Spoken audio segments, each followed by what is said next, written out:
Waste Bengal में election से पहले सियासी तूफान। आइए बात करते हैं आईपैक पर ईडी की रेड के बारे में और ममता बनर्जी ने इसके खिलाफ ऑब्जेक्शन क्यों उठाया। सबसे पहले जान लेते हैं कि आईपैक क्या है और ये क्या काम करती है। आईपैक यानी Indian political action committee.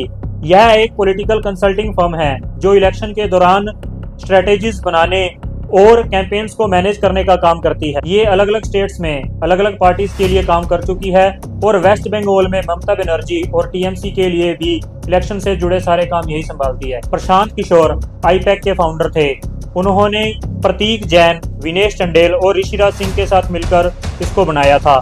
Prashant Kishor ने ही 2014 के इलेक्शन में सीएजी के थ्रू प्रधानमंत्री नरेंद्र मोदी के इलेक्शन कैंपेन में मदद की थी। 2020-21 के आसपास उन्होंने खुद को आईपैक से अलग कर लिया और अब प्रतीक जैन आईपैक को संभाल रहे हैं। अब बात करते हैं वो कॉल स्कैम क्या था जिसके लिंक के कारण ईडी ने आईपैक ऑफिस और प्रतीक जैन के घर पर रेड की।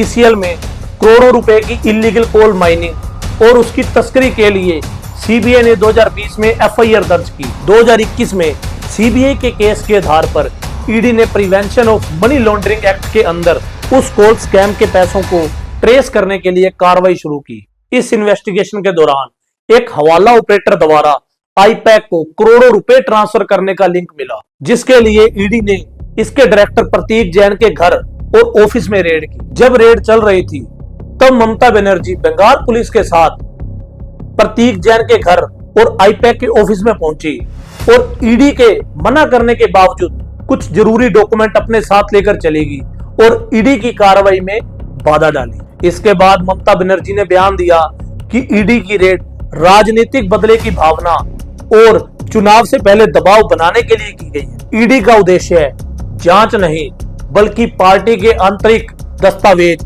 और उनके कैंडिडेट्स की लिस्ट को हासिल करना था। इसके बाद ईडी ने कलकत्ता हाई कोर्ट से ऑफिशियल काम में बाधा पहुंचाने के लिए ममता बनर्जी के खिलाफ एफआईआर दर्ज कराने की मांग की। टीएमसी ने भी पावर का मिसयूज करने और संवैधानिक अधिकारों के उल्लंघन के लिए हाईकोर्ट से इसमें दखल अंदाजी करने के लिए मांग की। पर सोचने वाली बात यह भी है कि अगर कुछ गड़बड़ नहीं थी तो ममता बनर्जी वहां पर क्यों पहुंची और उन्होंने हंगामा क्यों किया। पर एक सवाल यह भी बनता है, इलेक्शन से ठीक पहले ईडी का इस तरह एक पुराने मामले में रेड मारना, कहीं ये एक पॉलिटिकल चाल तो नहीं है टीएमसी को बदनाम करने के लिए। अब इसमें कौन सही है या कौन गलत है ये आगे जाकर ही पता लगेगा।